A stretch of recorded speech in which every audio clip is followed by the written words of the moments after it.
हमारे पास है पहला फंक्शन राउंड। और राउंड माने होता क्या है? राउंड को जैसे आप राउंड ऑफ फिगर करते हो, डेसिमल पार्ट पे ही राउंड ऑफ हम करते हैं। सपोज करो आपके पास ना यहाँ कोई नंबर है। अब नंबर हमारे पास जैसे 20.3 है इधर, ठीक है। अब हमारे पास अगला नंबर है 20.36 है। इसको राउंड ऑफ हम जो करने वाले ना 0 पे, 1 पे, 2 पे और 3 पे। मेन रोल इसका ये सबसे ज्यादा तो राउंड का ही। कंसेप्ट समझना, अगर मीनिंग इसका मतलब अगर आपका डेसिमल के बाद जैसे हम 0 पर राउंड करेंगे, ध्यान देना कंसेप्ट पे। 0 पे मैं जैसे राउंड करूंगा ना तो ये 20 को तो छोड़ देगा, ठीक है। 20 को क्या है स्किप कर देगा, वो सीधा 3 के पास आएगा। 0 पर राउंड करने पर भी वो इसको चेक करेगा डेसिमल के बाद वाले नंबर 3 को। अगर ये 5 है, अब 9 तक है, 5 से लेकर 9 तक है तो क्या होगा, ये लेफ्ट साइड ना ये 21 हो जाएगा। अगर ये 1 से लेकर 4 तक है तो जैसा हम 0 पर राउंड करेंगे ना तो यहाँ 20 ही आंसर आना है आपका, समझना। जैसे एग्जांपल हम करते हैं, जैसे का इक्वल राउंड नंबर क्या है आपके पास, नंबर ये है, कॉमा।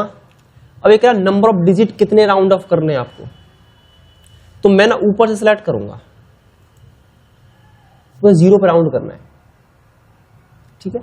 तो आंसर आप देखेंगे इसका आंसर जो आएगा वो 20 ही आएगा। ऐसा क्यों हुआ?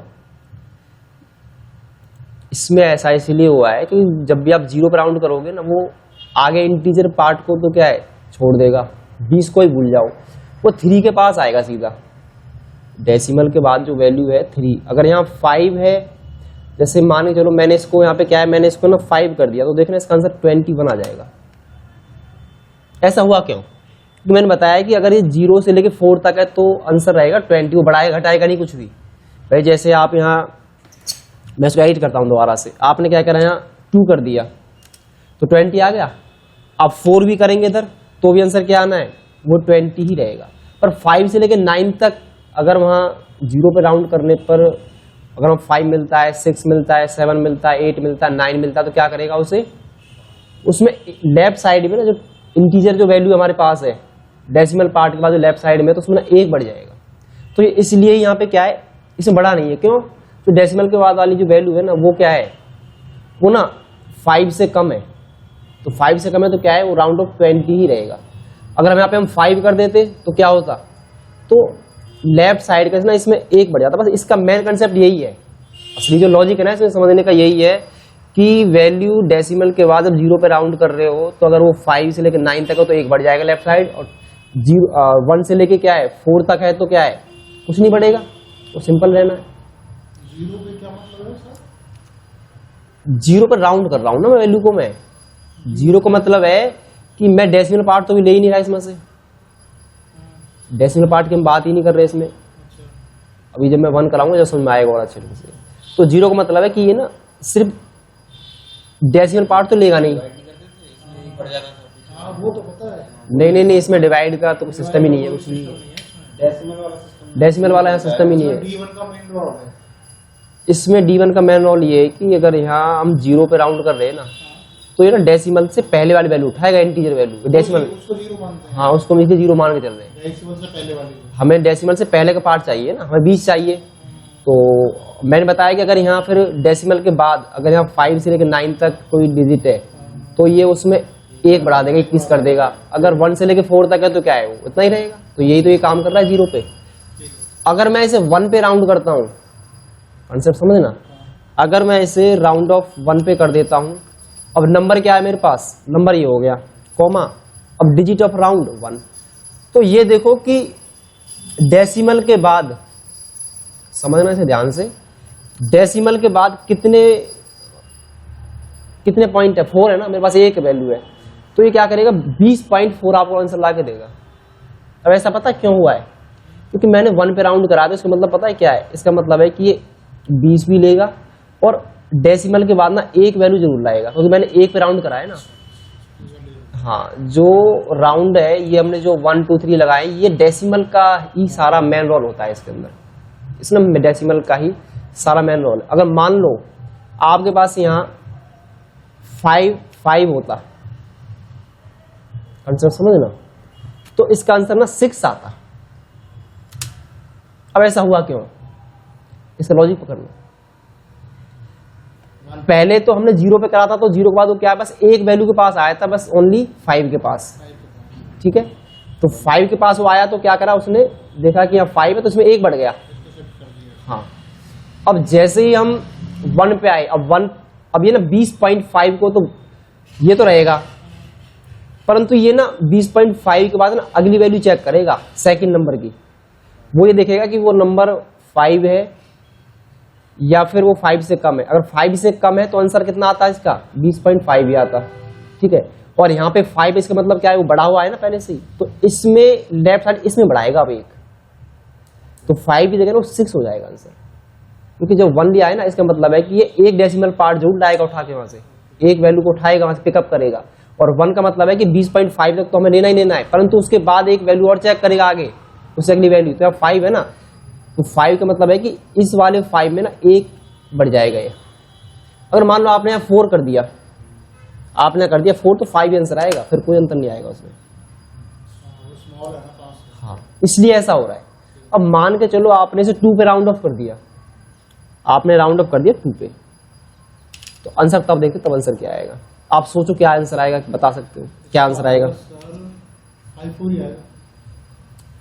5-4 आएगा, क्योंकि 2 डेसिमल पार्ट हमें चाहिए यहां से, ठीक है। तो 2 का मतलब क्या, 2 तो लेगा ही, पर 2 के बाद अगली वैल्यू चेक करेगा तीसरे नंबर की डेसिमल की, तो ये तो छोटा है पहले से ही, तो आंसर क्या आएगा इसका, 20.54 आंसर इसका लाके हमें देगा। अगर मान के चलो मैंने 2 डेसिमल पार्ट तो हमने लिए हैं, अगर मैं यहाँ इसकी जगह इसको 5 कर देता या 6 कर देता, तो आंसर क्या आता, 5 आता। क्यों? क्योंकि 2 तो वो ले ही रहा है, पर उससे आगे भी चेक करेगा वो कि उसके बाद कोई वैल्यू तो नहीं है। अगर देखो कोई वैल्यू नहीं होती तो कोई दिक्कत ही नहीं थी, हमें 2 तो हमें चाहिए, फिर भी डेसिमल पार्ट उठाएगा वहां से पार्ट को। अगर यहाँ 3 कर दिया हमने, जैसे मान लो आपने यहाँ 6 ले लिया, तो वो क्या करेगा, 2 तो डेसिमल पार्ट वो लेगा ही वहां से राउंड ऑफ में, परंतु उसके बाद वो तीसरे नंबर की वैल्यू भी चेक करता है। अगर वो 1 से लेके 4 तक है तो कुछ नहीं बढ़ाएगा, इंक्रीमेंट नहीं करेगा लेफ्ट साइड में। इंक्रीमेंट मतलब है कि ये जो 4 है ना, इसमें बढ़ना है 1। अगर यहाँ 5 से लेके 9 तक है, तो देखो 6 है, इसलिए क्या करा, इस वाले 4 में ना 1 ऐड हो गया लेफ्ट साइड, तो तभी तो आंसर 20.55 आया है। इसका मतलब 55 नहीं 55 आया है ना। तो इस तरीके से हमारे कैलकुलेशन हो रहा है। अब दोबारा देखिए, अब 3 पे मैं राउंड अप करूंगा, तो आप यहाँ देखेंगे 3 के बाद कोई डेसिमल पार्ट है ही नहीं, तो ये ना रिजल्ट इसका एजीटी जाएगा, सेम आ जाना है। क्यों? वो जाएगा 20.53, तो वैल्यू पिकअप लेनी है डेसिमल के बाद, तो 3 के बाद चौथा डिजिट तो उसमें है ही नहीं, तो उसके बाद तो जाना ही नहीं है। तो क्या करेगा, एजीटी वैल्यू को यहाँ से वो ले लेगा। यहाँ से हमने क्या करा, यहाँ पे नंबर हमारा क्या है, ये नंबर हो गया कॉमा, और डिजिट ऑफ नंबर क्या है, राउंड अप करने मुझे करने 3, और तो ये आंसर एजीटी आएगा नहीं आएगा, क्यों? 3 का तो कुछ है ही नहीं। अगर मान लो मैं 3 के बाद 3 डेसिमल के बाद 5.6 के बाद 7 ऐड कर देता हूं, तब आंसर क्या आएगा, तब इसका आएगा 7, 547 आंसर आएगा इसका। तो 547 आगे नहीं आ गया, ये यहां से काम हो रहा है। अब मैं बार बार ना मुझे फॉर्मूले लगाने पड़ रहे हैं, मैं 0 पर लगा रहा हूं, तब मुझे यहाँ लगाना पड़ा अलग से, फिर यहाँ लगाना पड़ा अलग से, और मुझे फिर से यहाँ अप्लाई करना पड़ा, फिर मुझे यहाँ अप्लाई करना पड़ा। अब मैं एक फॉर्मूला लगाऊंगा और मैं देखना सबको आगे ड्रैग कर दूंगा, मेरी वैल्यू एक रिजल्ट से आ जाएगी। अब देखना कैसे करेंगे इसको। मेरे पास कुछ इस तरह वैल्यूज हैं, ठीक है। मैं एक फॉर्मूला लगाऊंगा और मैं इसे आगे ड्रैग कर दूंगा ना, तो सबके रिजल्ट एक साथ आ जाएंगे निकल के।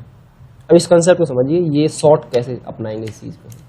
भाई आपने क्या राउंड करा, नंबर क्या आपका ये हो गया कॉमा, डिजिट ऑफ नंबर मुझे पता है कि ऊपर से लेनी है। एक कॉमन चीज नोट करना, मैं इस फार्मूले को आगे ड्रैग करूंगा। ये ड्रैग तो सब जानते ही है ना भाई, जैसे हम ड्रैग करते हैं इसका मतलब क्या है कि वो आगे ड्रैग करता है वैल्यूज को। पर आप एक कॉमन चीज नोट कीजिए यहाँ कि ये तो 20-20 आ रहा है ना, सबका 20-20 ले रहा है रिजल्ट ये। अब इस रेंज को आप सेलेक्ट रहने दो, इसकी टेस्टिंग करेंगे, खिसक क्या आ रहा है यहाँ से, ये चीज नोट करना, खिसक क्या आ रहा है, मतलब वैल्यू कौन सी आगे बढ़ गई है, रिजल्ट इसलिए नहीं आ रहा है मेरा। तो अपना फंक्शन की F2 सबको पता है एडिट के लिए। फंक्शन की F2 करेंगे, एंटर करते हुए चलो, ऊपर देखना 0 सही चल रहा अपनी जगह, इस रिजल्ट मेरा क्या आया 20 बनाया था यहाँ पे, एंटर करा मैंने, मतलब 20 यार खड़ी है ना, उसके बाद 0 पे कर रहे हैं तो क्या 3 है, तो इसलिए यहाँ पे क्या करेगा, कुछ नहीं बढ़ाएगा ये। अब मैंने फिर F2 करा, तो देखो आप यहाँ कुछ चीज नोट करो, अब वैल्यू ना चेंज होगी है इसकी, अब D3 पे आ गया सेल, जबकि मुझे 1 राउंड कहाँ से करना था, इस वैल्यू से करना था ना, तो मुझे फिक्स किसको करना पड़ेगा, ये तो चेंज होगा अपने आप बाय डिफॉल्ट E1, हाँ ये चेंज होता रहेगा। फिर हमारे इधर आ जाएगा F2 मतलब F1 G1, ये तो होगा चेंज, पर इसको हम लॉक करेंगे। तो इसको लॉक करेंगे कैसे, आपको क्या करना है, यहाँ पे ना फंक्शन की F4 दबानी है लॉक के लिए, फंक्शन की F4, वो एब्सोल्यूट कर देती है वैल्यूज को। इसमें डॉलर अपने आप लग जाएंगे दोनों तरफ डॉलर इसमें अपने आप लग जाएंगे। और आप इसमें एक बार दोबारा ड्रैग करके देखिए रिजल्ट क्या आ रहा है, सारे आंसर एक क्लिक से आगे नहीं आगे मेरे, एक बार दोबारा देखते हैं हुआ कैसे। इक्वल लिखा, राउंड, नंबर क्या ये है, कॉमा, सेलेक्ट करा ये, ब्रैकेट क्लोजर कॉमा, एंटर किया, आगे ड्रैग किया। अब इससे हो क्या रहा है, ये रेंज सेलेक्ट रहने देना, टेस्टिंग तभी कर पाते हैं हम। भाई आपने F2 फंक्शन की प्रेस करी, F2 एडिट करने के लिए, हाँ एडिट के लिए, अरे एंटर करो अगले सेल पे जाने के लिए, भाई एंटर किया अगले सेल पे जाएगा, फिर F2 करा, तो जो 1 पे राउंड कर रहे हैं ना, इसका मतलब 20 ही उठा रहा है वैल्यू, तो 20 तो में चाहिए ही नहीं, तो ये खिसक गया ना, ये फिक्स रहना चाहिए अपनी जगह, ये चेंज नहीं होगा, ये चेंज होंगी पोजीशन हर बार। तो इसीलिए ना इसको हम क्या करेंगे, फिक्स करेंगे। और यहाँ पे दोबारा से एंटर कीजिए, मैं अगले सेल पे आ गया, मैं यहाँ पे F2 फंक्शन की प्रेस करूंगा और यहाँ पे क्या करूंगा, इसको ना मैं लॉक कर दूंगा इसको। तो यहाँ पे ना बस फंक्शन की F4 प्रेस कर दीजिए, यहाँ पे क्या करना है, उसको डबल क्लिक करके यहाँ पे फंक्शन की F4 दबानी, ताकि ये ना सेल लिंकिंग फिक्स हो जाएगा, लॉक हो जाएगा, चेंज नहीं होगा ये F4 से। तो इसको आगे ड्रैग कीजिए, देखो अब मैं F2 करूंगा फिर एंटर करूंगा, अब देखो ऊपर वाला चेंज हो रहा है ना, वैल्यू अपनी जगह फिक्स है, क्योंकि वैल्यू रिजल्ट तो सारा वहीं से आना है ना हमारा निकल के। ये देखो ये नहीं आया समझ में, क्या समझ में आया, ये है कि अगर हम फॉर्मूला जब हम आगे अप्लाई करना होता है ना, जब मैं आपको आगे चल के वी लुकअप कराऊंगा, मैच ऑफसेट इंडेक्स हम करेंगे, उसमें चीजें और क्लियर हो जाएंगी हमारी। तो इन लॉक हमने इसलिए करा है क्योंकि बिगर लॉक इसलिए डायनेमिक, इसको हमने स्टैटिक कर दिया है। पहले क्या हो रहा था कि वो जब आप यहाँ आएंगे ना, इसको देखो अगर आप आगे ड्रैग कर देते हो इसी को, तो ये तो 2020 दिखा रहा है, क्यों दिखा रहा है, F2 करो, देखो अब सिलेक्ट है ना सेल, C2 सिलेक्ट है ना, D1 तो चलेगा ही, फिर एंटर करा फिर F2 करा, तो अब ये इसका थोड़ी नहीं निकालना है मुझे रिजल्ट, ये तो खिसक गया ना, इसलिए मैंने उसको फिक्स करा है, ताकि वो जब हम फार्मूले को आगे ड्रैग करेंगे तो कॉलम वाइज ना वो चेंज नहीं होना चाहिए। इसलिए मैंने क्या करा, इस अमाउंट को ना इसलिए ही फिक्स करा हुआ है यहाँ पे, इसलिए इसको फिक्स कर रखा है, यही हमारा राउंड होता है। करेंगे या कहीं भी कर सकते हैं, ऐसे तो नहीं कर दोगे, फिक्स जो चीज फिक्स करनी वही तो करनी पड़ेगी। इसको कर दिया, फिर ये फिक्स कर दिया आपने गलती से, मान लो, फिर ये चलेगा थोड़ी नहीं, ये रिजल्ट नहीं देगा आपको आगे कुछ भी। जो चीज फिक्स करने की जरूरत है उसको ही किया जाएगा, हर चीज को फिक्स नहीं कर सकते।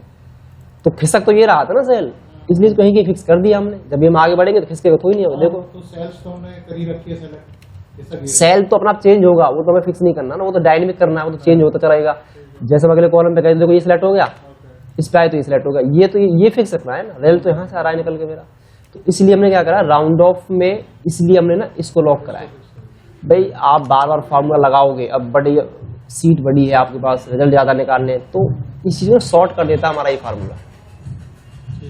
तो ये आपने करा 1 पे की अप्लाई, फिर हमने 2 सेलेक्ट करा था यहाँ पे, फिर ये करा, फिर ये लगाया था, फिर इस तरीके से ये फार्मूला लगाया, तो ये शॉर्ट है। इस तरीके से हम राउंड फंक्शन को कर सकते हैं। इसका एक क्वेश्चन CCC और O लेवल एग्जाम में 100% आता ही आता है। इसमें से नाइलेट के जो गवर्नमेंट के एग्जाम होते हैं ना, इसमें से एक क्वेश्चन 100% आता है राउंड में से। हाँ, अब देखिए सपोज करो आपके पास ना सैलरी है, एक एग्जांपल मैं दे रहा हूँ, ये प्रैक्टिकल एग्जांपल मैंने किसी कंपनी का देखा था। यहाँ पे 50,000 आपके पास अमाउंट्स है, 30,000, 20,000। अब कुछ में क्या है कि कुछ के ना अमाउंट राउंड ऑफ फिगर में है, वैल्यूज कुछ, कुछ क्या है, कुछ अमाउंट मतलब राउंड ऑफ फिगर में है, डेसिमल पार्ट्स में है कुछ अमाउंट्स, है ना। तो अब हम क्या करेंगे, अब ये तो पैसे जो है ये राउंड ऑफ करने हैं मुझे। अब कंसेप्ट जब इस सैलरी को हम जब कैलकुलेट करेंगे ना, वैसे तो हम डे और मंथ के हिसाब से कैलकुलेट करते हैं, तब यहाँ लास्ट में सैलरी निकाली जाती है। तो मैं एक अलग से जैसे नेट सैलरी बनानी है हमें,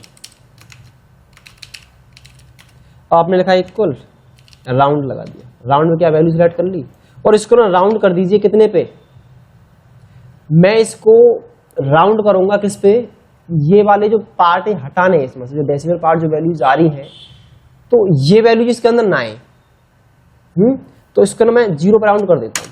अब इसे नीचे ड्रैग कीजिए तो इसमें डेसिमल पार्ट आएंगे ही नहीं अपने आप ही, वो अपने आप ही नहीं लेगा। ऐसी 1 पे करना होगा तो फिर वैसे मतलब 1 पे लोगे तो फिर तो उसमें डेसिमल पार्ट का लेके करोगे क्या, सैलरी में डेसिमल पार्ट आते ही नहीं पहली बात तो, इसलिए 0 पे ही होता हमेशा, 0 पे ही हम इसलिए करते हैं इसको राउंड ऑफ, क्योंकि ये फिर डेसिमल पार्ट आएंगे, डेसिमल तो पहले से ही है ना, डेसिमल पार्ट को हटाने के लिए तो मैं राउंड ऑफ करा है। अगर यहाँ वैल्यू जैसे यहाँ इसकी जगह क्या होता, मान लो यहाँ 5 होता तो 1 भी बढ़ जाता, उसमें आ गया 23, 25,223 आ गया, नहीं आ गया आंसर। तो इसलिए अधिकतर ना कंपनियों में जो सैलरी जनरेट होती है, जहाँ डेसिमल पार्ट्स इनके आ रहे हैं, कोई हॉवर्स में काम कर रहा है, उनकी प्रोडक्शन के हिसाब से वर्क चल रहा है कहीं पे, तो ये चीजें वहाँ चलेगी आपकी राउंड ऑफ। दो, अब अगला फंक्शन है राउंड डाउन। राउंड डाउन बहुत सिंपल फंक्शन है। जैसे मान लो ये कुछ फंक्शन हमारे पास है, अब इसको हम क्या करेंगे, इक्वल लिखा, मैं यहाँ पे लगा दूंगा राउंड डाउन। वैल्यू चाहे अगर वहाँ 5 है तो 5 रखेगा, डाउन मतलब डाउन में ले जाएगा, ऊपर नहीं जाने देगा उसको। कहने मतलब ये है भाई नंबर क्या ये हो गया, इसको F4 से क्या यही लॉक कर देंगे हम तुरंत ही, साथ साथ लॉक कर दिया, कॉमा लगाया, अब राउंड ऑफ करना है 0 पे, तो देखो 0 ही उठाया इसने, आगे ड्रैग की, तो ये ना बढ़ाएगा नहीं कुछ भी, जैसा है वैसा ही उठा लेगा वहां से। ये राउंड डाउन का मतलब ये होता है, डाउन ही रखेगा उस वैल्यू को, ऊपर नहीं जाने देगा। हाँ अब देखते हैं राउंड अप, वो अप ही करेगा। अगर यहां आप लगाते हो राउंड अप फार्मूला, मैं इस वैल्यू को नीचे ले लेता हूं, आपने लिखा इक्वल राउंड अप लगा दिया इधर। अब राउंड अप में क्या, नंबर तो यही है, कॉमा, इसको क्या है पहले कॉमा से पहले F4 से लॉक करो, कॉमा फिर सेलेक्ट करो ये और एंटर करके इसे आगे ड्रैग करो, तो देखो एक बढ़ा नहीं बढ़ा, अपने आप बढ़ गया बाय डिफॉल्ट ही, और हर वैल्यू में बढ़ के ही मिलेगा रिजल्ट आपको इस बार। देखो यहाँ पहले 6 था 7 कर दिया, 1 उठाया ना, एक डेसिमल पार्ट लिया इसने, तो 6 की जगह क्या करें, यहाँ 7 आ गया। जब 2 डेसिमल पार्ट उठाए तो जहाँ पे 65 था, मतलब 65 था, वहाँ पे क्या आ गया 66 आ गया।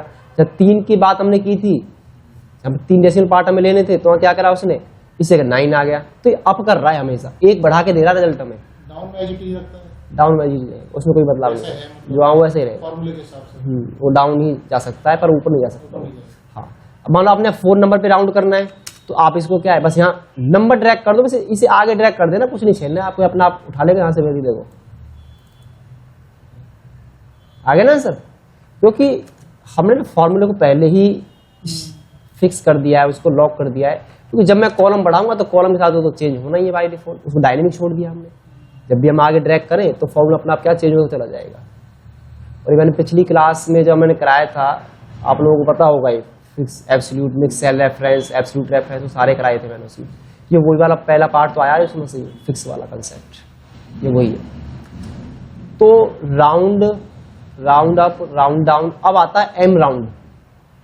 एम राउंड क्या है, ये हमेशा नियरेस्ट मल्टीप्लायर ढूंढता है। अब देख रहे कैसे, ये करने से आएगा समझ, वैसे नहीं आएगा। नंबर क्या है आपके पास, बेड नंबर आपके पास है 14 है, कॉमा, अब आप इसे 10 से मल्टीप्लाई कर रहे हो, ठीक है, और एंटर कर दीजिए। कई बार क्या होता है कि हम ब्रैकेट भी ना लगाएं ना, एंटर कर देंगे तो भी मेरा काम हो जाता है, ब्रैकेट अपने आप लग जाती है इसमें। मैं एंटर करूंगा और देखिए रिजल्ट कितना आ रहा है, 10 आ रहा है। अब ये 10 क्यों आ रहा है, वाई। अब इसका मीनिंग समझो, एम राउंड कर क्या रहा है, इसे हटाओ पहले। अब इसका डिस्क्रिप्शन में पढ़िए, return A number round to the desired multiple. ये कह रहा है कि जो उसके नियरेस्ट मल्टीपल होगा ना, जैसे हमने 10 से कराए, 10 से हमने करा था, तो 10 14 में से कितना रिजल्ट लिया उसने, 10 उठाया नहीं उठाया, दूसरा वैल्यू देखते हैं इस बार। मैंने यहाँ पे 35 ले लिया, चलो 31 ले लेते हैं, कॉमा इसे मल्टीप्लाई करेंगे 3 से और ब्रैकेट कर दो क्लोज और एंटर कर दो, 30 आएगा आंसर। ये नियरेस्ट मल्टीप्लायर उठाता हमेशा, क्योंकि देखो 31 तो 3 से पूरा नहीं कर सकता ना। आप ये देखिए कि 3 के पहाड़े में 30 कहाँ पे आता है, तो 10 वाले में आता है ना, तो 31 से ऊपर तो जाएगा नहीं है। अब मान के चलो यहाँ आपके पास वैल्यू क्या है, यहाँ आपका 34 है कॉमा और यहाँ आपने 5 ले लिया, तो इसका आंसर 7 आएगा। अब तो पता वैल्यू क्या आएगी, यहाँ पे 35 आएगी वैल्यू इस बार। आंसर समझो ऐसा क्यों हो रहा है, क्योंकि नियरेस्ट भाई 4-5 डिजिट नीचे तो नहीं जाएगा नंबर, वो कह रहा है नियरेस्ट मल्टीप्लायर ढूंढेगा। अब 5 से आप देखिए ये 5 से तो नहीं कट रहा ना, मतलब जो वैल्यू कटती है पूरी वो संख्या उठाएगा ये। 5 30 तो ये लेगा नहीं, तो 5 7 35, तो 35 वैल्यू उठाएगा ये। उसके नियर, हाँ, जो उसके नियरेस्ट मल्टीप्लायर हो जाएगी ना जो वैल्यू, उससे उसको राउंड ऑफ कर देगा वो। कहने मतलब ये है वो वैल्यू अपना राउंड ऑफ ले लेगा ये। यहीं पे अगर 33 होता तो देखो 33 करो कॉमा और यहाँ 5 करो, तब भी वो 35 ही लेगा, क्योंकि नियरेस्ट 2 तक तो राउंड उठा रहा है वैल्यू। अब मान लो यहाँ पे मैं 32 कर देता हूँ, यहाँ पे हमने 32 कर दिया, तो अब ये आंसर लाएगा 30। ऐसा ही कुछ होता है, हाँ 2 का या 3 बिल्कुल बिल्कुल बिल्कुल, 3 पे लोगे तो 3 से ऊपर ही जाएगा फिर वो। पर वो नंबर पे डिपेंड कर रहा है ना, जिससे आप मल्टीप्लाई कर रहे हो वो उसके ऊपर मेन रोल तो उसका चल रहा है ना। अगर मान लो आप कहते हो कि आपने यहाँ 8 ले लिया, तो 8 चौक 32, पूरा ही आ जाएगा। तो पूरा उठा लिया उसने। पूरा ही हाँ पूरा ले लिया इसने। अब मान लो आप यहाँ 35 ले लेते हैं कॉमा करके, और आपने 8 से मल्टीप्लाई करा दिया तो 32 ही लेगा, क्योंकि नियरेस्ट तो यही जा रहा है ना इसके। अब आपने मान लो 36 कर दिया, आपने करे 36 और एंड 40 उठाएगा सीधा। मतलब ये आगे पीछे हाँ। कैलकुलेट करके जो नियरेस्ट रहता है। हाँ, जो नियरेस्ट होगा ना 8 से जो मल्टीप्लाई हो जाएगा, जो पूरी संख्या कट जाएगी उसके राउंड ऑफ जो कर पाए, तो इसलिए एम राउंड वहाँ पे यूज होता है। और ये जो ऑप्शन मैंने आज जो क्लास कराई है ना, ये ऑप्शन आपके जितने भी एडवांस एक्सेल के एग्जाम वगैरह होते हैं, गवर्नमेंट एग्जाम होते हैं, CCC एग्जाम, नाइलेट का, ओ लेवल, उनमें इस तरह क्वेश्चन आते हैं। वैसे हमारी प्रैक्टिकल लाइफ में तो एम राउंड का कम यूज है, पर ये क्वेश्चन एग्जाम के लिए आते हैं, ठीक है। तो एम राउंड का यूज हमारा ये है कि इस तरीके से हमें जो राउंड अप है वो मल्टीपल जो वैल्यू होगी नियरेस्ट, उसको क्या करेगा, राउंड ऑफ करके उस वैल्यू को उठा लेगा, वहां से पिक कर लेगा। अब एन देखिए, एन क्या है, एन का रोल देखिए। सपोज हमने कई बार क्या होता है, कई बार ना कैलकुलेशन नहीं हो पाती नंबरों की, ये बड़ा छोटा सा फार्मूला बड़ा काम का है। आपने क्या करा है, नंबर लिख दिए। मैं कल बता भी रहा था कि जब मैं इस तरह वैल्यू टाइप कर देता हूँ, अब मुझे इस तरह का फॉर्मेट चाहिए वैल्यू में, और जबकि ये फॉर्मेट टेक्स्ट में आ गया, ये नंबर में आ गया। क्योंकि एक्सेल में सबसे बड़ी पहचान यही है कि अगर आपका नंबर टाइप करते समय वो राइट साइड जा रहा है सेल में, उसका मतलब क्या है, वो वैल्यू हमारी वो नंबर है। अगर आप वैल्यू टाइप कर रहे हो और वहाँ पे आपने इस तरह कोई सिंबल लगा दिया, तो इसमें तो वो टेक्स्ट है। यही पहचान करने के लिए मेरे पास एक डेटा पाइवट टेबल, एक बहुत बड़ी एक लड़के का HOD का इंटरव्यू था, उसने मुझे दिखाई थी इस तरह। उसमें बहुत कम से कम 10,000 लोगों का डेटा था, और वो मुझे मैंने फॉर्मूला लगा के उसे पूरा सेट करा था। तो देखो ये, तो आपको पता नहीं चल पा रहा है, आप सम का फॉर्मूला लगाओगे यहाँ से, तो आप कहेंगे आंसर तो पूरा नहीं आ रहा है, नहीं आया ना, पूरी सीट सेट नहीं हुई।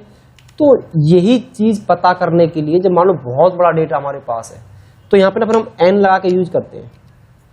ये ट्रू एंड फॉल्स में ला के रिजल्ट देगा आपको। तो क्या कह रहा है, 0 अगर नंबर होता तो वो एलजी ला के देता आपको ना, एलजी नंबर ला के देता, नहीं है तो 0 डायरेक्ट करो। तो मुझे पता लग गया भाई जहां जहां 0 मिली है, इसका मतलब क्या है, वो टेस्ट है, ये भी टेस्ट है, इनका कैलकुलेशन हो जाएगा। अगर आप करके देखें इनका, तो इनका तो आप कर पाओगे, ऑल्ट इक्वल करा, अब इनका सबका हो गया, परंतु जो 0 वाली है, फिर इनको कैसे समाधान करोगे। ये जो वैल्यूज इधर आई हैं, फिर इनका समाधान कैसे किया जाए, इनको आप कैसे हटाओगे यहाँ से। अब मान लो कम से कम ये 2000 डेटा है, और 2000 में क्या है, जगह जगह आपको इस तरह से वैल्यूज हैं आपके पास, फिर आप इन्हें हटाओगे कैसे सिंबल को यहाँ से। कॉम्प्लेक्सिटी आ गई, अब लगे रहो इसमें सेकंड ढूंढने, उसमें इस तरह की वैल्यू उसको। तो यहाँ पे ना आपको सीधा इधर आना है, इसमें एक ना रिप्लेस का ऑप्शन है, ठीक है।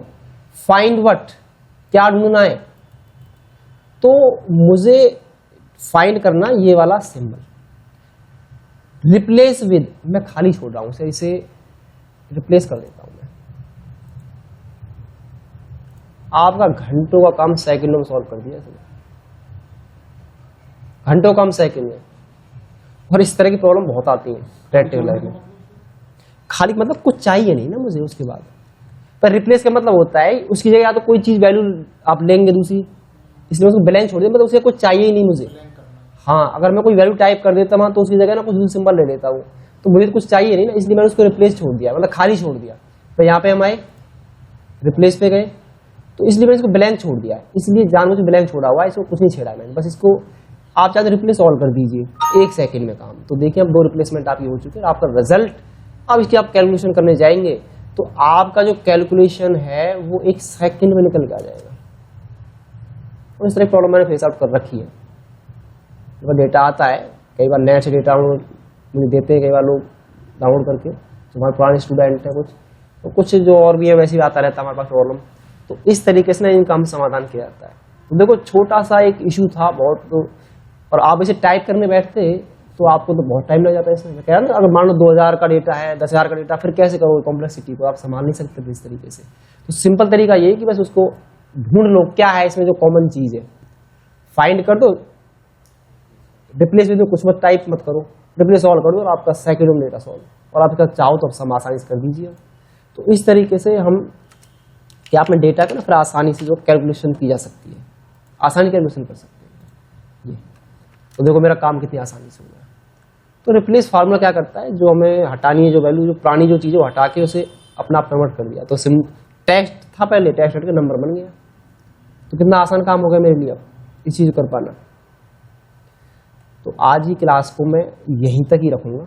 आज ये चीज़ आप समझें, इन चीज़ों को करें, इनको अगर समझ में आ गई है तो करने में आपको 2 मिनट नहीं लगेंगे। अब जो मेरी इतनी लंबी जो क्लास चली है 2 मिनट नहीं लगेंगे। अगर आपको समझ में आ गया है, नहीं आया तो मैं अवेलेबल हूँ, आप मेरे से पूछ लेना क्वेश्चन।